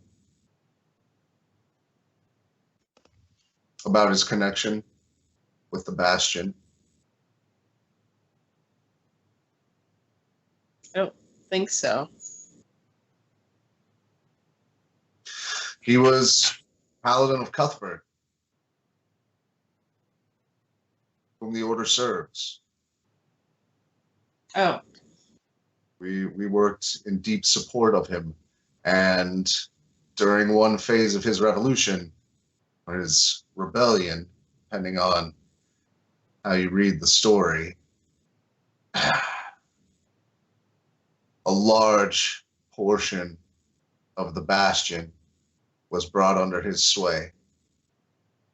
And in a shameful portion of our history, the Bastion rebelled against the Council.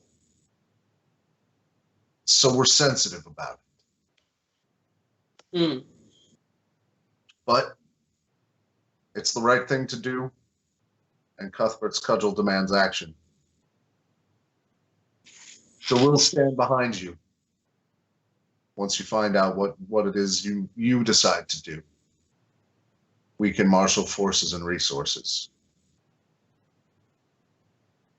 You said you want to unite the cities, Stan. I need you to know that that's never been done. Well, nothing like a common enemy to bring people together. Unless somebody thinks the enemy will be the winning side. At which point, all the daggers go straight to their enemies' backs, the people that they were trying to jockey for position against in the first place. Not even the Bastion is immune to this city's politics. So be careful, Stan. Noble intentions tend to draw the worst enemies. So I hang out with people with higher perception than me. Keep your friends close. You'll need them. I believe your cause is just, and I have some sway here. I'll see what I can do. So he'll shake his hand and take off. Walk with justice, Avatar. Go ahead and smite some shit. Oh, man. Bam! And so over the course of this, you guys have been kind of, I assume, keeping each other filled in on what's going on. Hitting dinner with each other, taking meals and keeping each other abreast. Diamond, you're muted. I unmuted. There you go. Never mind. I more or less, there's a little bit of like, and I think that one of my heroes is flirting with me and it's awkward, but I don't want to talk about it. I just want to eat my bacon, thanks.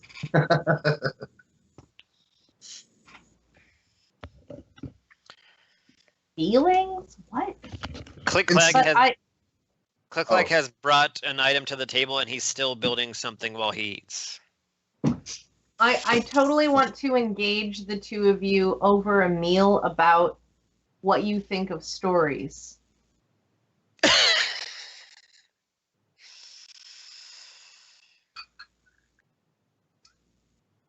How do you bring that up?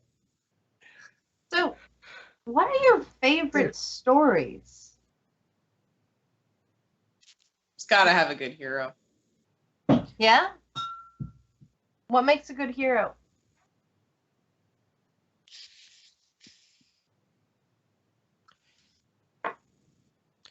Well, they come in many shapes and sizes. I've mostly read manuals. But you still know some stories. No, mostly just manuals. They never What have about a surprise. They never have a surprise ending. What about the story you tell yourself about who you are? Humans call me CliqClaq.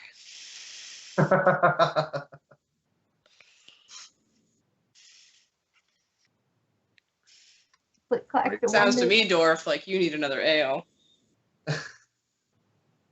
I mean, usually, yes.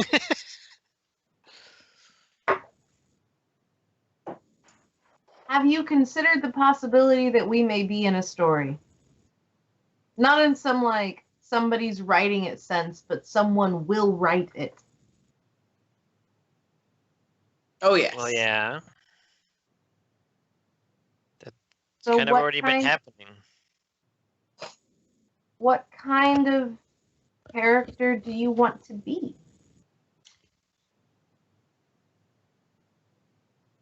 Well, the brave hero, of course. I'm a ranger. I mean, I know you are, but Well, then why did you ask me?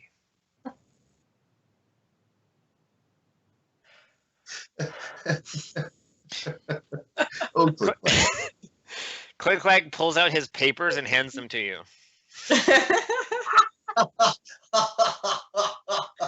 this reminds me I need to pay for like a sheath for these. Oh, wait, does Harridan have his own like unique sheath covering? All right, I'm buying one of those. That's the one I'm finally paying for. Fine, themed for his greatest hits. Yeah, that's the one I'm finally paying for. That one. All right.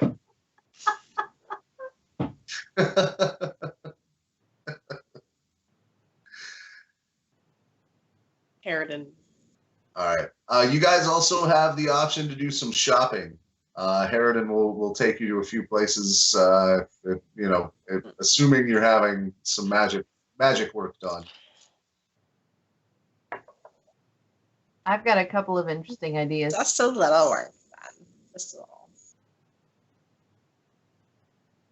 Well,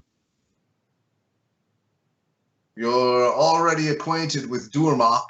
He's one of the finer craftsmen in the academy. His commissions are not cheap, but as you can attest, worth it. You're talking to me or to? The group. Mm-hmm. There are also, well, many common potion and wand vendors, but there are a few true craftsmen in the area that ply their trade. I can help you find them. I need to buy vials of things. Alchemist fire and holy water and things like that. All right. I want to end up talking about improved bagpipes with wall of fire. I want to talk about bagpipes with wall of fire. Because apparently lyres exist with wall of fire. Indeed. Not so Yes. different. Well, I believe I can find something that will fit all your tastes. There is a purveyor who runs an emporium that is widely renowned as one of the better custom shops. Let's head there.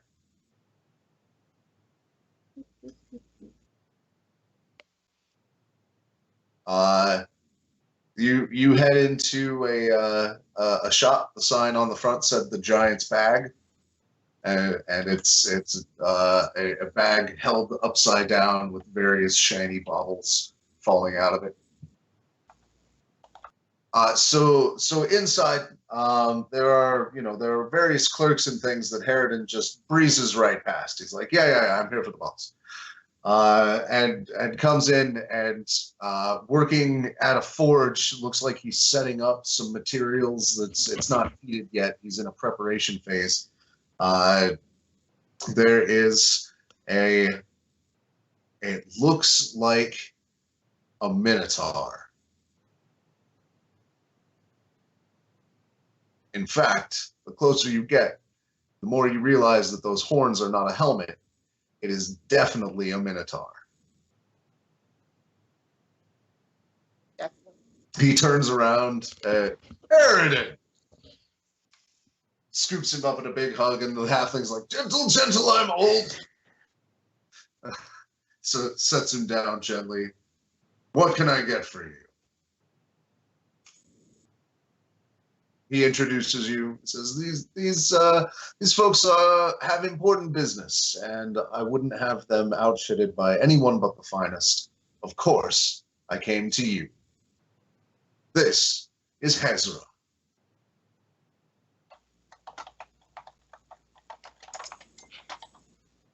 Well, out gear then.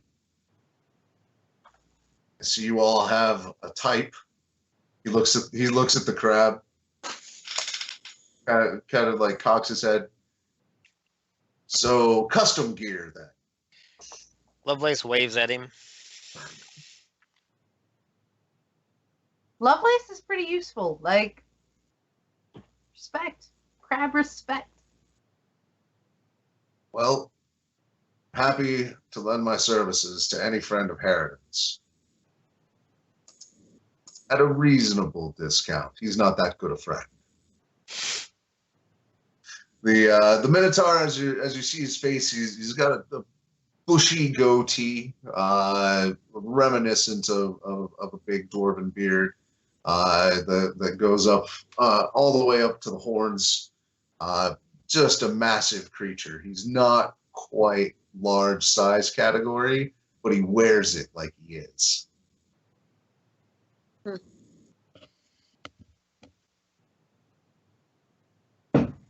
Somebody else talk first. I'm just gonna like subtly be standing behind Stan. I need vials of things that hurt people. Got you covered. Fantastic. We keep the commonest things in stock. We've got some contractors that can help with anything exotic. I did research and brought a list. Okay. Huh. So we engaged in the sewers with a different halfling who had is it common that people will just know what a bag of holding is? Yes. Okay. Who had a bag of holding, and I didn't really realize how useful that is, and that would be fantastic to have one of those. And Yeah. I really like fire, and it's been a lot of fun to cast fire spells, and I it seems like most of my songs make fire happen in various forms, but I'm wondering if there's a set of bagpipes or a way to make a set of bagpipes be sort of additionally attuned to fire or cast their own spell. And I've heard of lyres that do this, and I've heard of pipes that do this, and I've heard of drums that do this, so I know it can be done with wind instruments, but I haven't seen it with bagpipes yet. And also animals, rabbits, up on Mr. Rabbit. And if you could take a look at this armor that I made and see if there's any way you can improve it. I'm going to tell them about the birds and their leather and how it's probably fire resistant now and interesting things. And oh yeah, you can find these birds here on this map. Let's have a geek out moment. Easy, easy. I don't like to be micromanaged. Give me a general idea of what you want, and I'll make sure it's up to stuff. So, how will you be paid?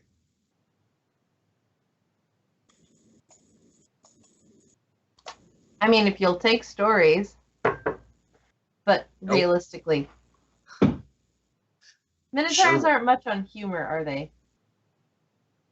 Well, I can work on all of this.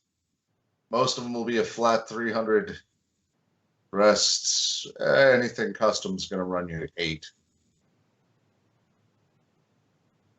How many of the things, like, so a bag of holding is a flat 300? Yeah. We have those in stock right over there. There's 3 different sizes of them. They're priced accordingly. I mean, you know, those ones at the bottom, we've only got 1 or 2. Those are pretty hefty. But you'll never have to buy another bag. For the discerning shopper, we've also got Heward's handy haversacks. So I very briefly read about those, but I honestly am not sure I know the difference. If you could explain that for those of us who are plebes, I'd appreciate it. Haversacks are generally smaller and cheaper. So, are you guys going to haggle him at all? You happy with the deal? He'll get started. It'll take a little time.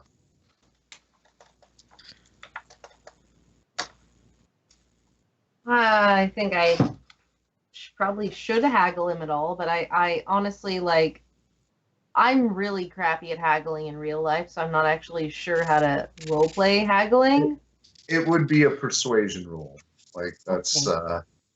I just want to state for the record that I want to be able to roleplay it, and I just genuinely have no idea except, like, no, defect. Not sure.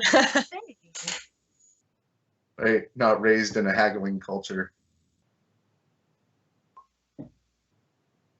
Raised in a, like, well, I mean,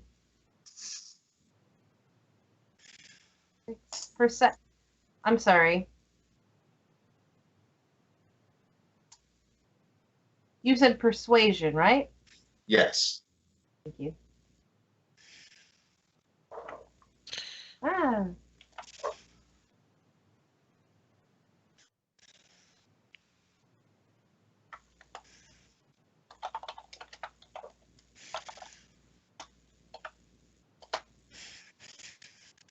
Really? Come on. /R. Yep.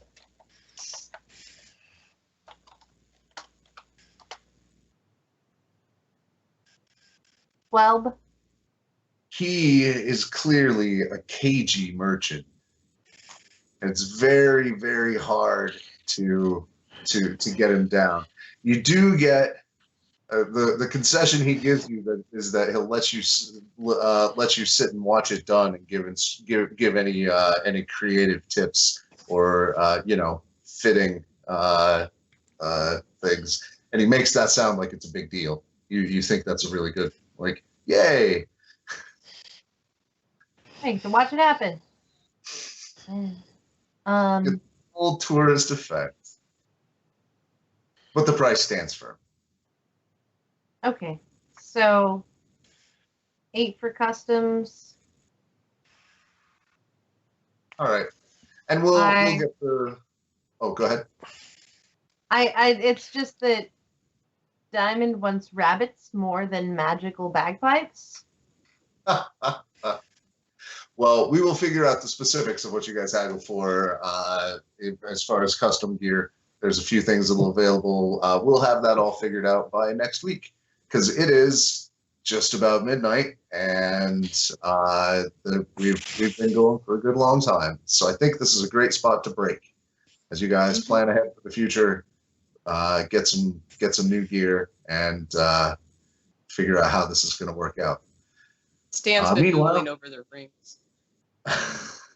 You're hanging out in the jewelry section. Ooh, that one's nice. Plus bravery? Ah, I have that already. Stan, you need feather fall. Feather fall. I don't want to fall. But you keep wanting to jump. All right, so this has been GameBreakers. We'll cut it this week. My name is Thomas. This is, everybody say your name at once. Diamond. Allison. David, Every time. Perfect. flawless.